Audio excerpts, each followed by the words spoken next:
What's up, y'all? This is Mike Manzer with another Manzer Faust Productions video. And today I'm doing another Stop, Watch, and Listen. I believe this is episode 4, so I'm doing these pretty regularly. But I wanted to start off with kind of an overview of where we're at. Because coming up, I believe Monday, I'm probably going to do a video actually like focused on this. But coming up, I've been on here 6 months doing this YouTube thing, showing records, showing films, all that good stuff.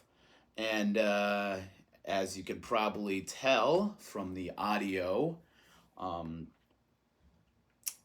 got a new phone. The 14 Pro iPhone, whatever. I was overdue. Telling by the last video I did, you can tell I need a new camera. I need a new phone. The sound on that last video was atrocious. Again, I apologize, and I feel like there's another video coming out around the same time that I'll be apologizing for that video again. So, but yeah, I'm excited to have this new phone. It's a lot easier, a lot more storage. The sound is a lot better. Very cool. And yeah, still on the brink of 100 subscribers.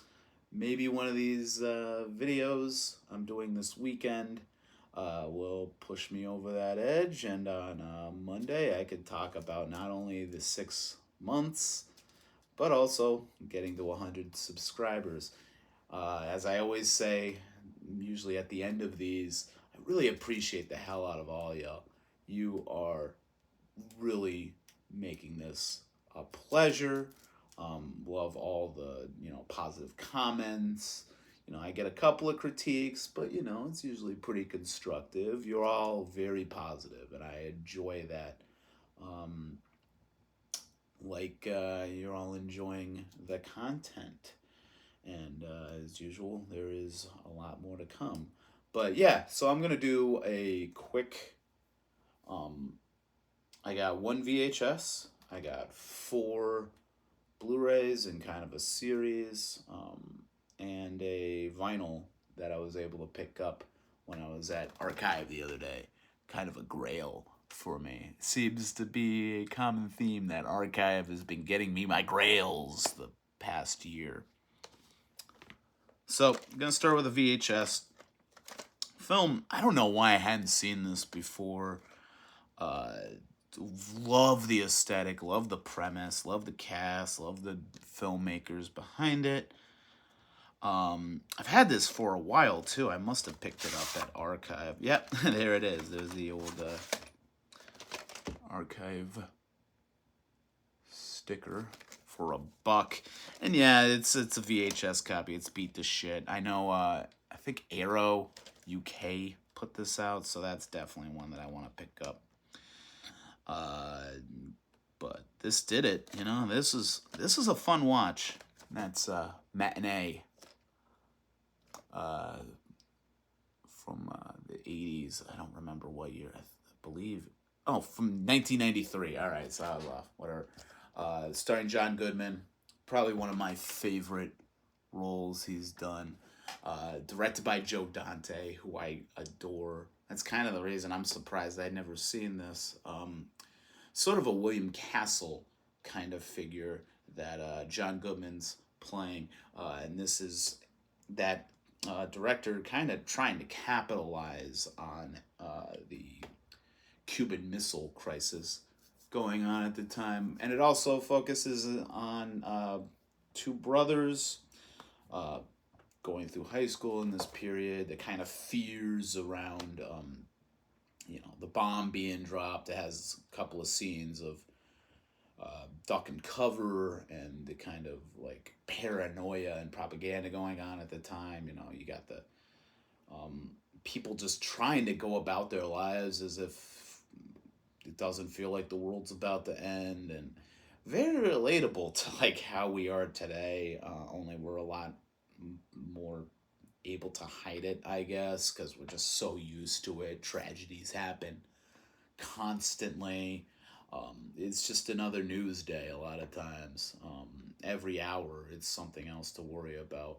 And, the fact that, Russia still has, the ability to blow us all the fuck up, you know, just kind of blends in with all the other shit happening. But I love the aesthetic going back to like, the 60s, coming out of the 50s, that kind of innocent time. A lot of coming of age. And I love, the William Castle story, the way he would promote his films and, the kind of gimmicks he would use in the theater. I'm thinking of The Tangler, where, you'd have that little Percepto buzzer. I think it was called Percepto buzzer, and they would put it underneath a specific seat. So in that one scene, when the Tingler comes, you're supposed to scream. So they set up one of the seats in the theater to zap you and make you scream. You'd have like, the skeleton on a string going across, and like the whole thing about this is like he's trying to capitalize on the Cuban Missile Crisis going on. It's like everybody's scared, and give them a good time going out to the theater as escapism. What film is supposed to be about. Just a fun, cheesy, campy, good time. What you would love from a Joe Dante film, considering this time that it takes place. So yeah, love this. Can't wait to get a better print of it. But yeah, Matinee, awesome. So for the Blu-rays, I finally dug into these later Amityville films. I'm not really the biggest fan of the Amityville series in general. So I was very reluctant going into these. They don't have any good reviews, but, I enjoyed them for what they are. They definitely take a premise that feels like it would get really old after, like, a minute. But they play off it pretty well, and these are all focused around different objects from the original Amityville house. I believe these all take place in Cali, so it's almost like a West Coast version of Amityville. And, all of these different objects kind of play into the personalities of the main characters within them. It's very interesting. The one that I wasn't too big on is the first one, Amityville 4. I don't really have a lot to say about this because I kind of zoned in and out of it. But it's about a mother raising kids, and the object of the film that is causing all the trouble is a lamp, which really was probably the least inspired of these objects. And this is probably like my least favorite of the four, and that's Amityville 4, The Evil Escapes. Not much to say. Like I said, I wasn't really that invested in it throughout, so can't really say too much about it. The lamp just doesn't do anything for me, so yeah, might revisit this one, but didn't really do it for me. So the next one is It's About Time, Amityville 1992, and this is probably the one I was thinking was going to be my least favorite, but I did enjoy it. The third one is probably my favorite, so I'll get to that in a minute.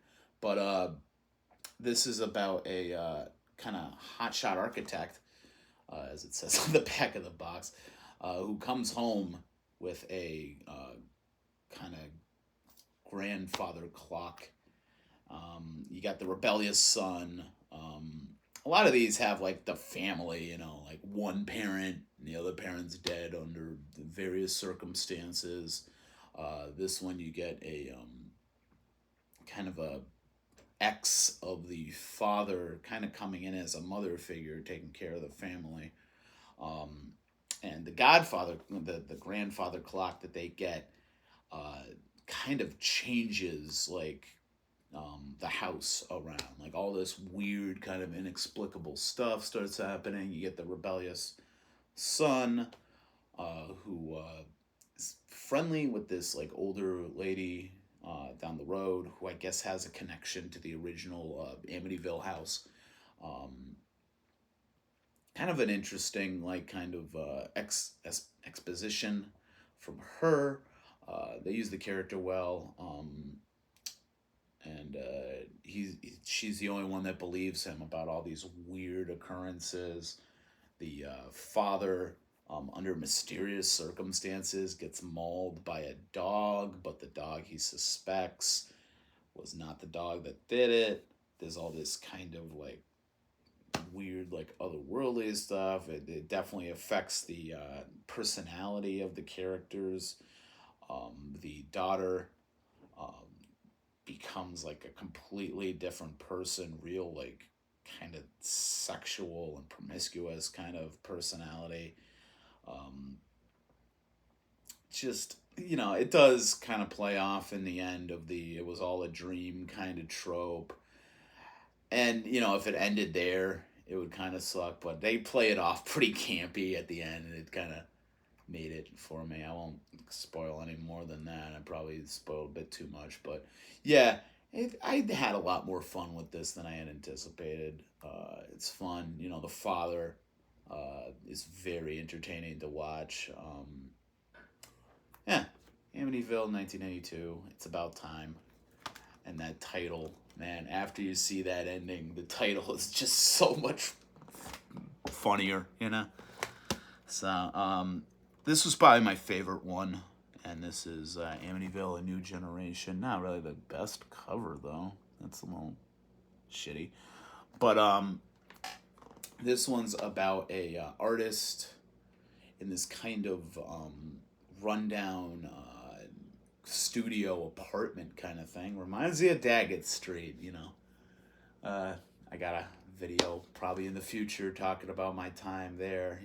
Names removed, but just this kind of like it's meant for like artists to do like their art and stuff throughout this like kind of like abandoned place, but people live there.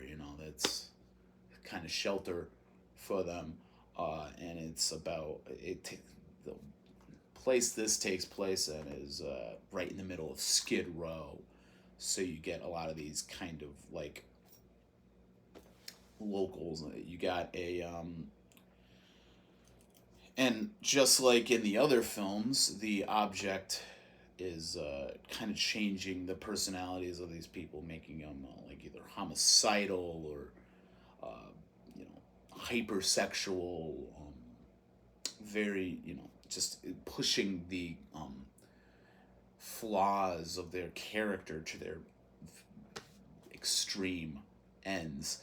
And the main the main character of this, his like interaction with people around him is very interesting. So basically, the object in this that starts possessing everyone is a mirror that Keyes obtains from a homeless person who is convinced he needs this mirror. We find out later the significance in the series, as well as Keyes' life that this homeless person has. Keyes is a photographer, so he's running around like taking pictures, and usually I guess it's more like kind of abstract kind of stuff, but he's getting into like photographing humans, I guess, and like these different subjects and stuff like that. So interesting kind of the mirror, the kind of effect it has on the personalities within the studio. They're trying to put on this like over the top like art show, to make money because they're all struggling. They're on Skid Row. The landlord is constantly trying to throw them out. And all this kind of stuff. So interesting film. I had a good time with this one. The aesthetic's really cool. I love the Skid Row kind of atmosphere. Really works in its favor. And again, you're using an object like a mirror, possessed mirror. Um, you know, Boogeyman did that to an extent, but I feel like they use it very well. It's very interesting, and the places it goes with the characters and their connection to one another, especially with Keys and the connection to the homeless person that gives him the mirror, is very fascinating. And you have a lot of like flashbacks, um, these kind of repressed memories that it works off of. A very interesting. Um, yeah, very cool. Amityville, New Generation. And the last one is going back to the family kind of aesthetic. Uh, I believe both parents are alive in this one. I wasn't too big on this, but the effects are very cool. Um, just everything going on, and that is Amityville Dollhouse, and this is around a dollhouse that came from the Amityville house that a father ends up giving to his daughter, and I think it's the father's sister and her partner are kind of mediums, I guess. They sense, the evil with the dollhouse, and the usual Amityville shenanigans start happening, and um, people's personalities start going out of control. The daughter really feels a connection to this dollhouse.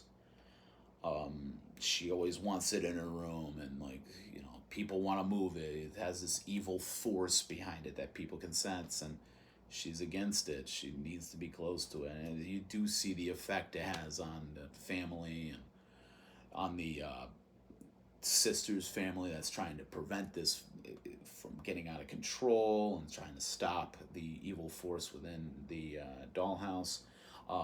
So the dollhouse kind of works as like a smaller version of the main house. So when stuff happens in the dollhouse, people get, will bump into it.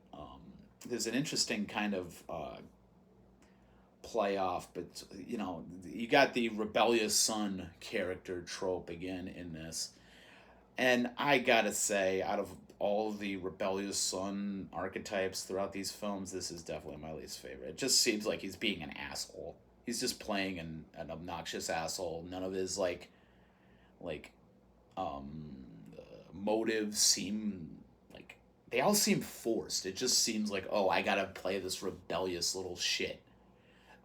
And his like whole thing is, I believe it's a foster home. Like they're taking in different kids, and there's a different. There's one of the other kids is definitely on the spectrum, nerdy, um, just obsessed with all this different stuff. He's very scared of like spiders and tarantulas and stuff. So you get the rebellious kid trying to scare him with like different spiders throughout the film, so they're at each other, throughout the film and stuff. And the geeky kid has like a little mouse that he's experimenting on and using for different things, and that ends up, getting affected by the dollhouse as well. They're kind of bickering back and forth, causes some really bad shit. Uh, so, yeah, this is probably like my second least favorite, next to that Evil Escapes one. But I enjoyed it. The stuff they do with the dollhouse, some of the set pieces, the deaths in this are really kind of creative.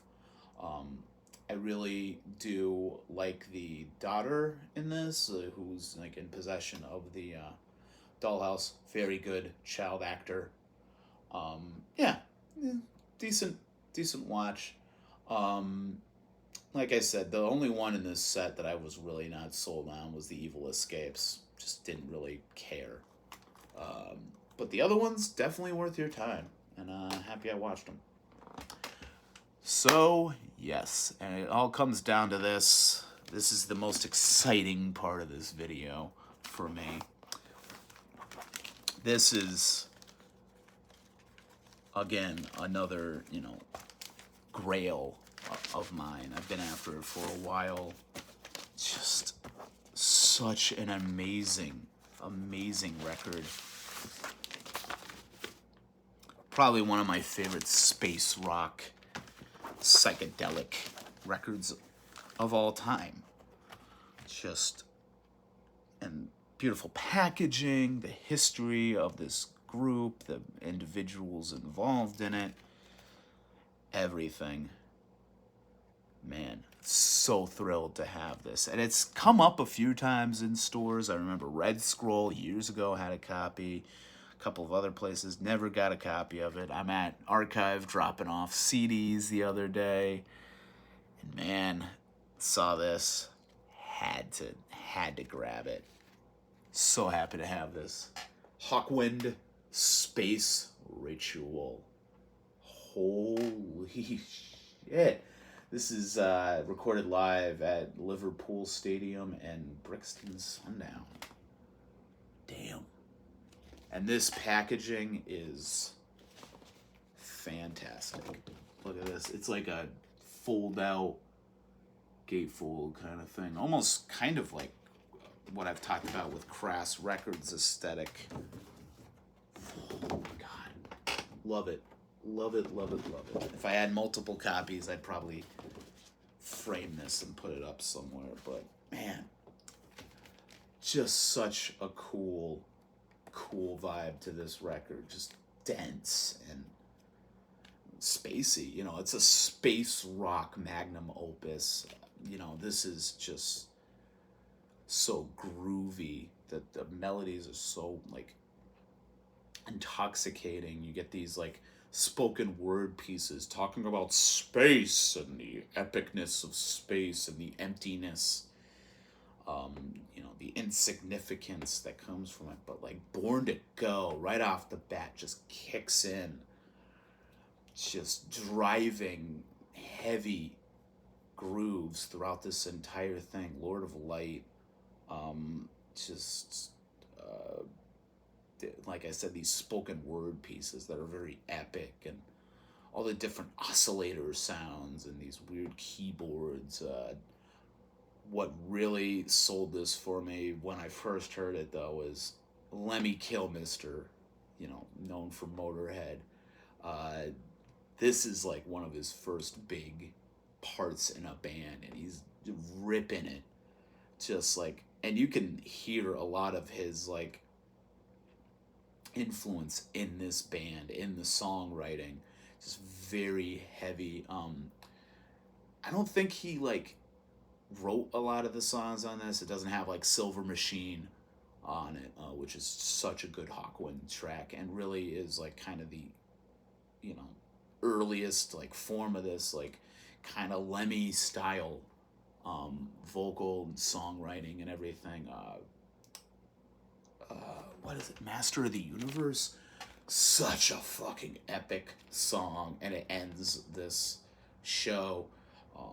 I'd love to get I don't know if it exists, but if there's a DVD or a Blu-ray of this live show, that would be amazing to see. Because they were known for putting on such an amazing live show. You had the topless dancer performing on stage as the band played. You have all these crazy light effects and rear projection, everything like that. You definitely get the feeling they were paying attention to the Plastic Inevitable and Velvet Underground, which I'm going to talk about in another video coming up. Just fantastic album. So many great songs, and just the place this has in 70s psych rock and space rock, everything like that, cannot be understated. So yeah, Hawkwind Space Ritual, fucking A. This is an amazing get. And that'll about do it.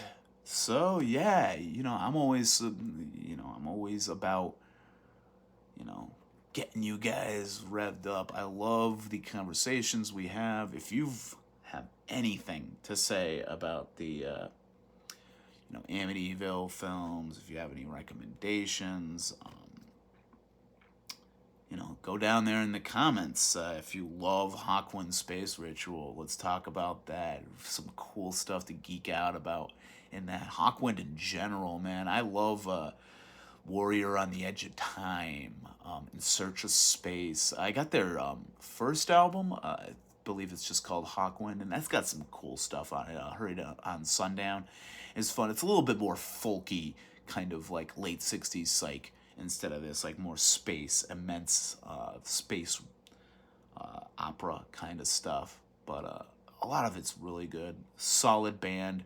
The history behind them with like Lemmy playing bass. It's kind of introduction to Lemmy as, a songwriter and a bass player. Very cool. Just like love this stuff. I am like in love with this stuff, and that's why I love doing this channel.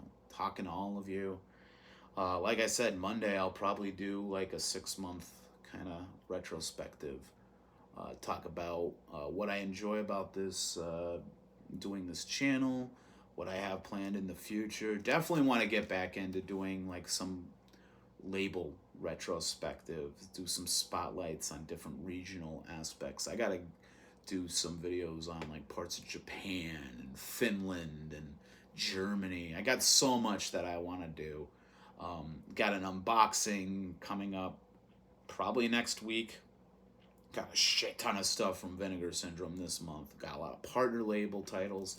Really excited to dive into that. There's some cool like 4K titles coming out this month that I'm really excited about.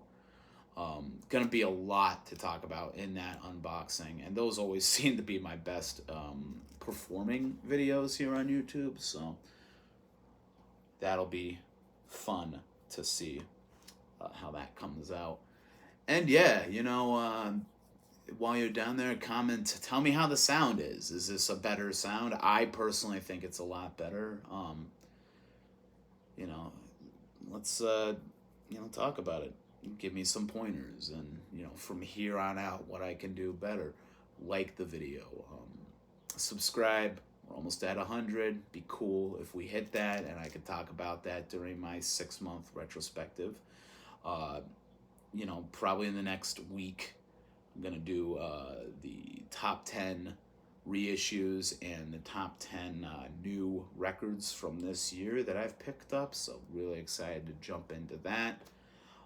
Been an amazing year for new music. Just so many great releases from people, and like just a little spoiler, the Iron Lung Records is killing it this year. There's like 4 or 5 releases from that label alone that I have just gone ape shit over. So look forward to seeing me talk about some of those in that video. Been a lot of great reissues this year too, like Nuclear War Now and Relapse, putting out a lot of really cool stuff. Very, very good year so far in all forms of physical media. So yeah, definitely the best time to talk about all this stuff. And I'm excited every single month, every single video that I do. It's just more to get excited about personally. So if you want to find me on social media, I'm the Hordes of Manzerfaust on Instagram. And yeah, that'll about do it. So this is Mike Manzer with another Manzerfaust Productions video. Stay fucking metal.